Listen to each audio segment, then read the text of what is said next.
Good morning everyone and welcome to Early 7 Farm. Last week we did a DIY project where we built an automatic waterer for our ducks, chickens, geese, and turkeys, and we can also use it for our goats. And today we will be doing another project wherein we will build an automatic feeder for our poultry. Before we start the build, let's go through the materials that we will use. First is the container. I would suggest to get a container with a lid that can be locked so the feed can be protected from the elements and other animals. I recommend to get a container that's big enough for you to provide feeds for the animals for at least 5 days. So you don't have to refill daily because it defeats the purpose of the automatic feeder that we wanted to have. Because we wanted to save time in managing the farm and the animals. So at least we will have to refill this every 5 days. We will also need a 4-inch PVC pipe. We will not be using all this pipe. We will cut this later, but I wanted to show you how we will do it. We will also need a uniseal to fit the pipe on the hole that we will drill on the container.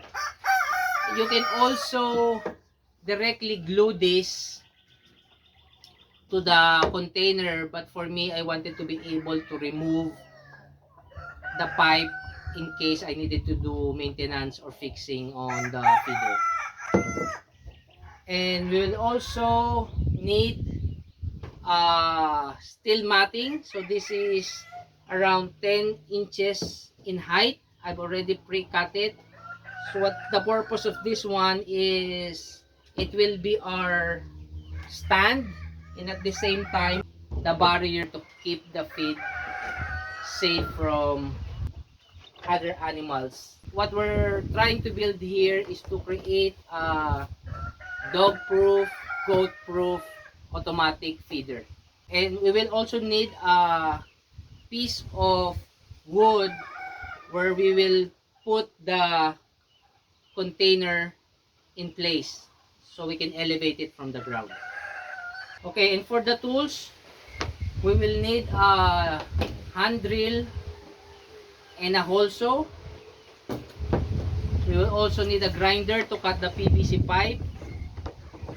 Markers, we have black and white markers so we can see the lines on the black PVC. So for the wood, set of pliers, and then the goggles.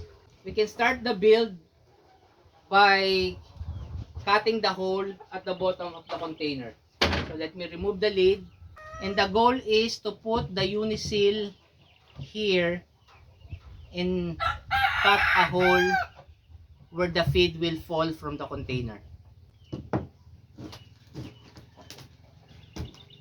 So I'll mark.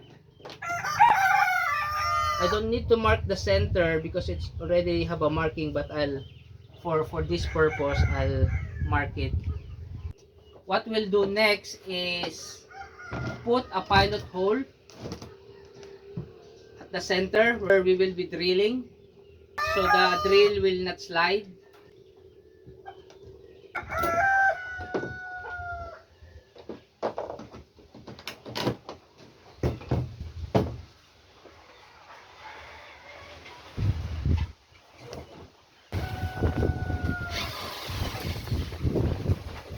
We'll start with the pilot hole.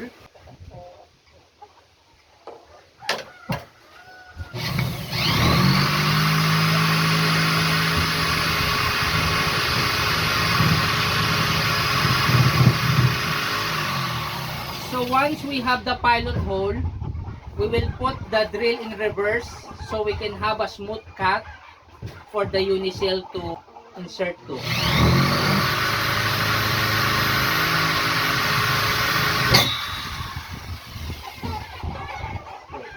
We have a hole, so we stop the drill and do a reverse cycle for the drill and do it slowly.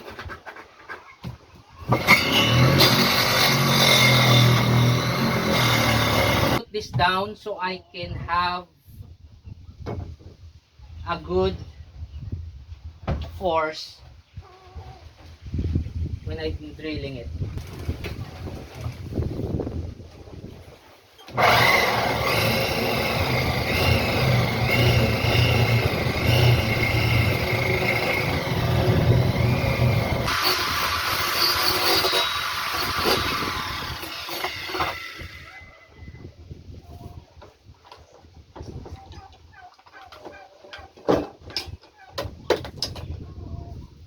Okay, now we have our hole at the bottom of the container. You can see we have a 4-inch hole, and this uniseal will slide through it.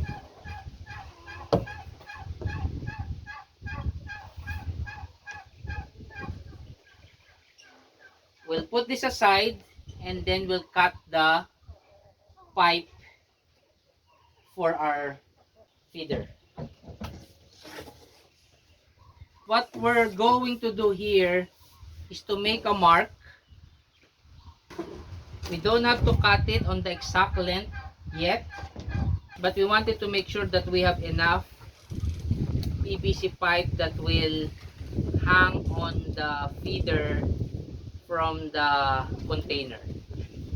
What we're going to do is mark 7 inches around.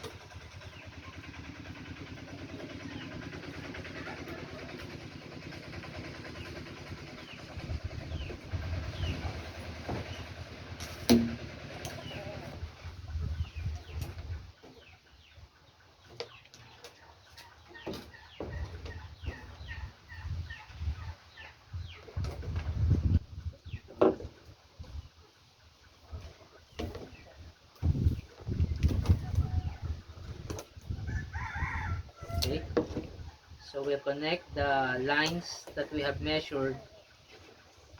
Just eyeball it, just connect it.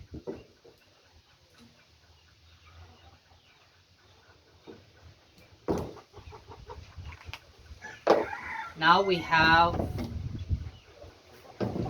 a line on what we measured. So what we'll do next is to drill the hole where the feeder would fall from the container, so that the ducks can get it. Let me get another size of hole.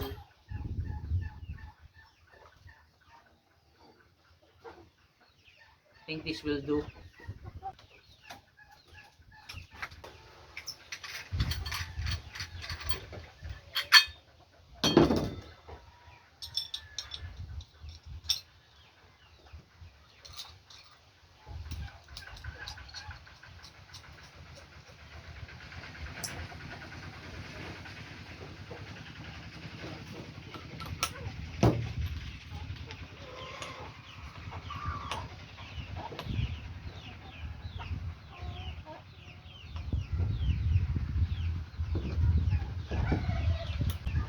Let us use another hole saw. So what we're going to do now, we selected a hole that is good enough that we can drill holes around the pipe. I think we can drill 4 or 6 on the pipe. Let's try 4. Again, let's put the marker.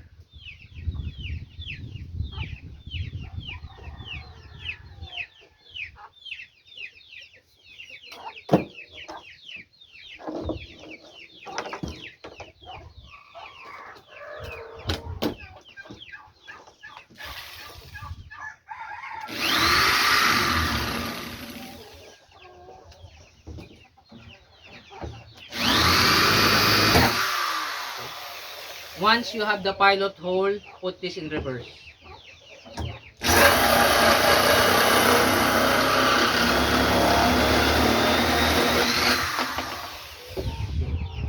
We have already drilled the first hole.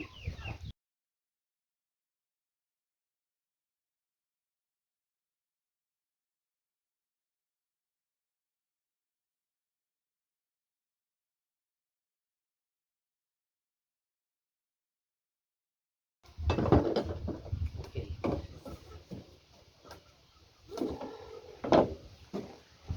Now we have 4 holes on the PVC pipe.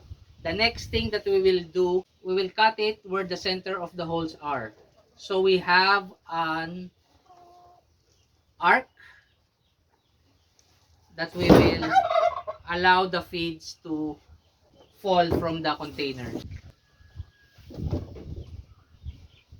So here we have marked the center of the hole that we drilled. Now we will start cutting it with an angle grinder.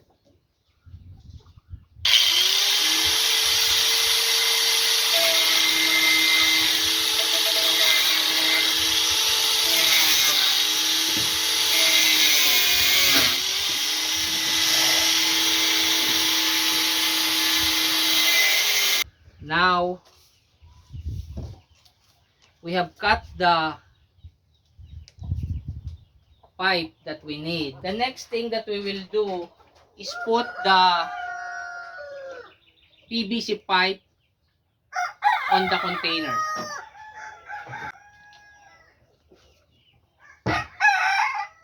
To easily slide the pipe, you can put soap detergent on the uniseal or oil.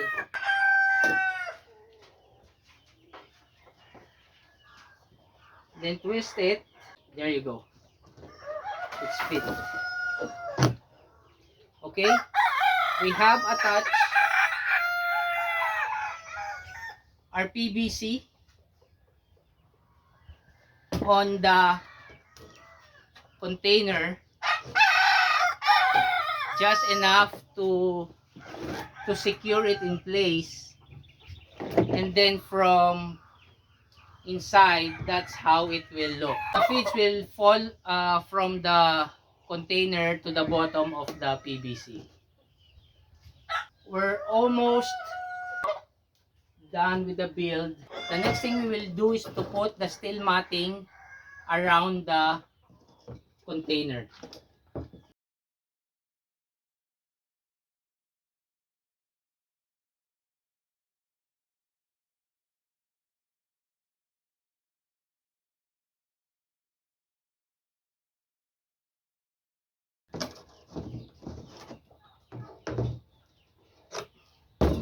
So all we need to do is round it so we can put it here.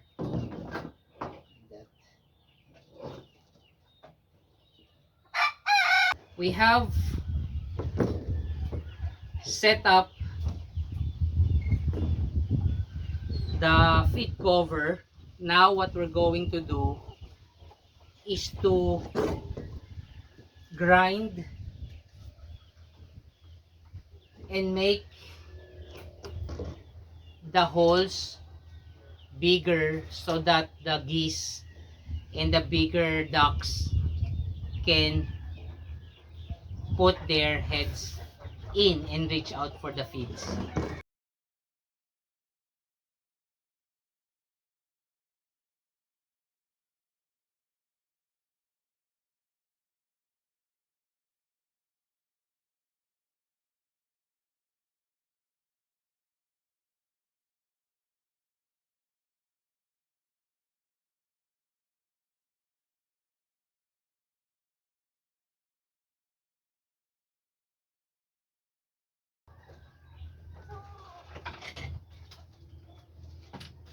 So the holes of the steel matting is much bigger now. So So at least the ducks that have bigger heads will be able to put their heads easily.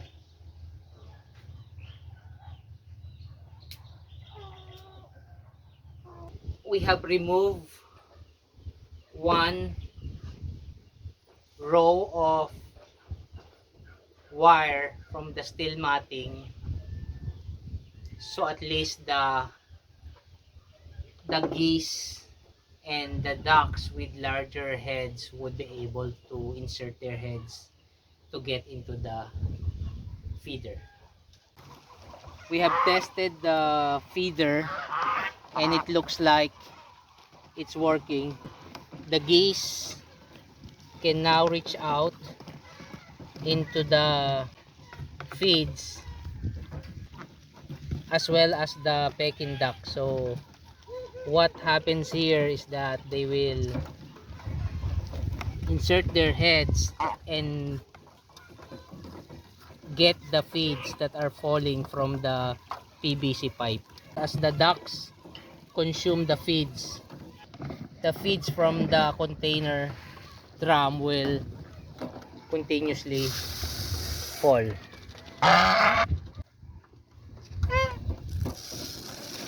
So the ducks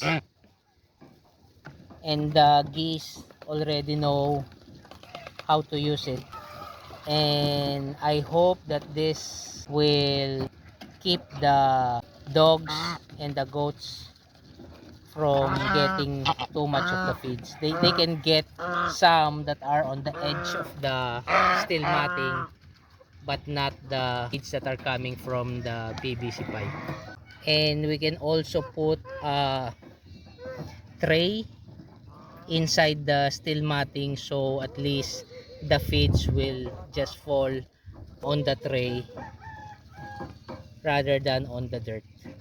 Thank you very much for joining us on this build, and I'll see you next time.